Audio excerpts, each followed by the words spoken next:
back, no, back! Terror outside a Lancashire college yesterday as this man appears to be carrying a knife.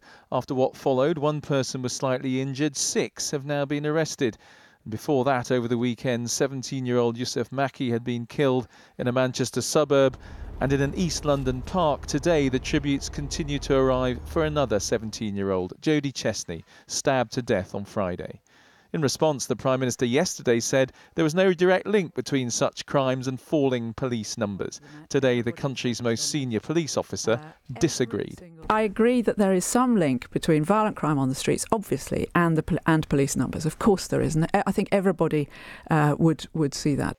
In the last decade, police officer numbers have fallen in England and Wales from around 140,000 to just over 120,000. In the same period, stop and searches have fallen from around 1.5 million to under 300,000. But recorded knife offences are up from nearly 19,000 to over 40,000.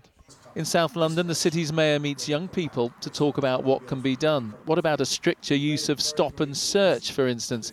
The mayor says there's a more basic problem. We're taking knives and guns and offensive weapons off our streets, but you know what? We've got few police officers. We've got few police officers now. So it's all the fault of central government's funding? Hold on a sec. If you're somebody involved in criminal activity, you know there are few police officers now than any time since 2003.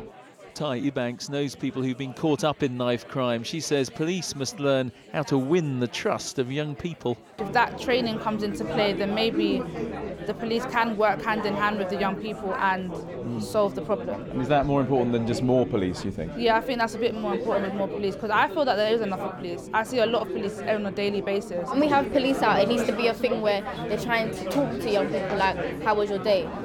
Like, try and build a trust, because young people don't trust police. The problem is all too clear. Finding the right response, though, is harder.